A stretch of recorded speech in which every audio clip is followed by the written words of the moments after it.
Well, speaking of appreciation, that's a really good segue word to talk about positivity. If you're listening to us live or in sequence, you're going to notice that positivity is a relationship building theme, and we're still sort of working through our strategic thinking themes. So make sure to always catch up with us on the Theme Thursday page at coaching.gallup.com. You can get our schedules. We just had a little calendar change.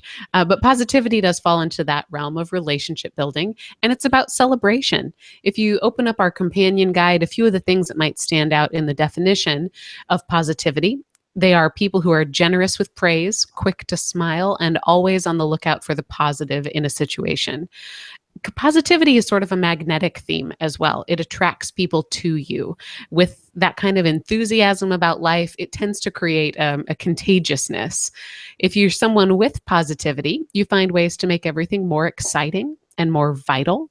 You just can't quite escape the belief that it is good to be alive, work can be fun, and you must never lose your sense of humor. Just a couple pieces that I love out of that definition. I love realizing that positivity is a relationship building theme because it helps me understand the connectivity piece of it, thinking about people who use celebration, appreciation, praise, recognition, not just for the sake of celebration itself, but to make connections with people. So one of the themes that very often shows up with positivity is the theme of woo. And contrasting these really, I think, is going to help us understand what positivity looks like in a leadership position. So if woo wants to win you over, positivity wants you to enjoy your wins. As an individual with positivity, celebration is how you create that connection to other people. As a leader with positivity, I think sharing what's good is how we're going to do better work. A leader with positivity will notice, emphasize, and even maybe dramatize the potential in a situation in order to enhance collaboration. It is much like, say, developer or even empathy or some of these other relationship building themes are. Positivity is about strengthening and appreciating the connection that you have with people. Celebration is a shared emotion, and those with positivity tend to set the tone, tend to really affect the emotion of others. We might have talked about this in previous seasons, but it bears repeating. You think about empathy as being an emotional thermometer. You can feel what other people are feeling. Positivity, if empathy is a thermometer, positivity is an emotional thermostat. You can set the tone that tends to be absorbed by other people. So if you have positivity and you're a leader with positivity, I wonder if you've ever heard words like "you light up a room," or when you've had a little bit of an off day, if you've ever had people be very quick to say, "Hey, what's wrong?" and to notice that you're a little bit off.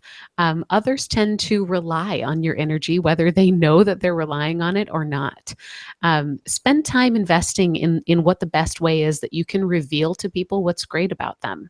I think about a great extension of positivity is how well can you individualize that positivity and aim it toward the people who you lead. So think about building your toolkit of recognition. Recognition is important for all leaders. And in fact, if you read some of our engagement data, we find that it is oftentimes the hardest thing to get right within workplaces, is really truly recognizing people in a way that's meaningful and that speaks to them. If you've got positivity, you are uniquely aligned to be really great at this. So think about it as being something not just that you can do well, but something that you might get more of a kick out of than people without positivity. So maybe ask yourself, what's great about the performance of the person that you're leading, or what's great about them as a person? And also, what's the best way for that recognition to be heard? With your positivity, you probably authentically tend to wear your emotions very easily on your sleeve. It's sort of an external theme. You live out that positive energy that you really do feel in your gut.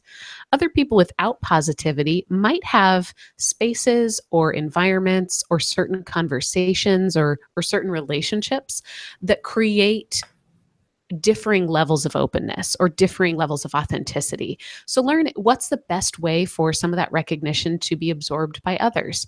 How do I say something that really resonates with somebody? How do I make sure that I'm not just playing 76 trombones in a parade down the street, hoping that everyone's going to hear that I'm appreciating them.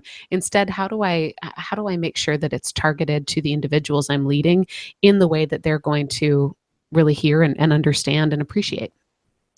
I think positivity can open pathways of possibility. And in coaching, we talk about how strengths-based coaching really offers that idea of broadening the potential and then building upon that. How when you're in an area of strength or you're considering your own talent as a way to overcome a challenge, that you really can generate more ideas, that you can generate more energy.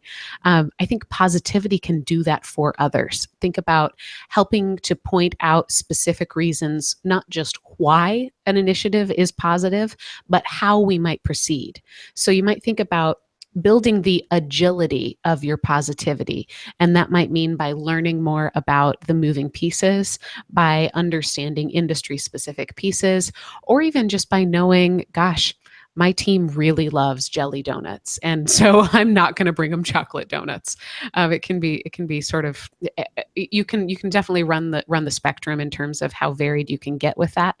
But I think about positivity being able to be used in a leadership capacity and honed and really polished as being, how can you be the very best celebrator of people and of initiatives?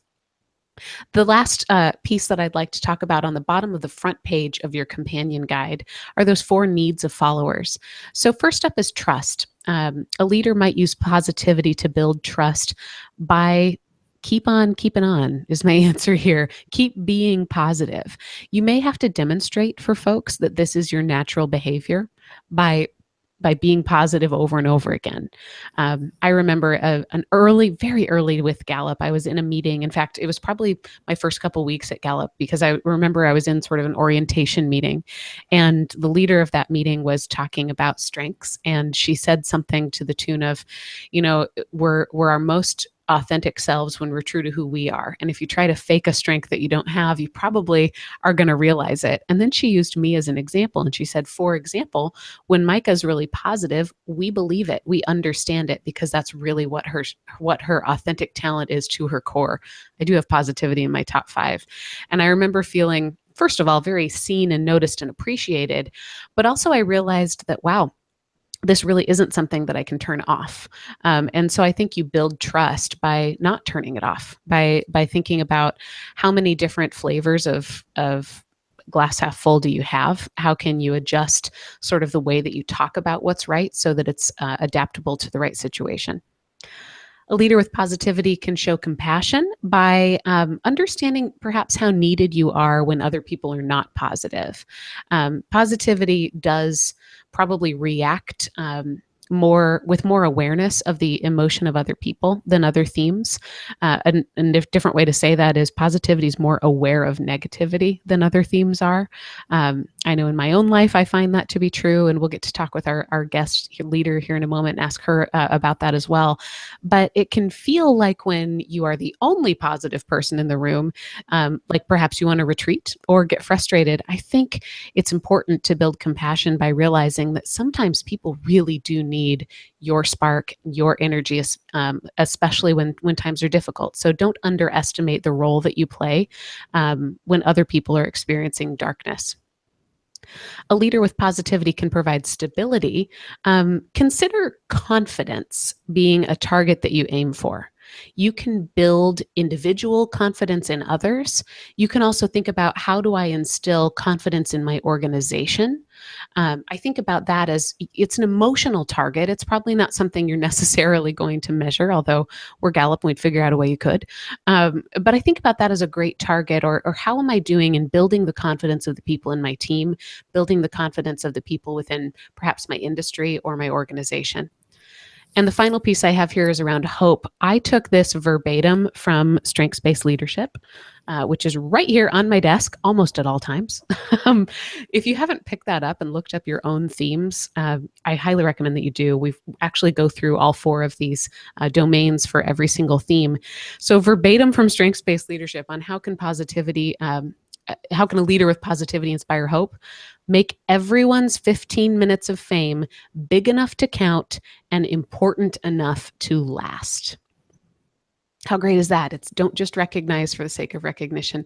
Do it in a way that's truly going to count and going to last.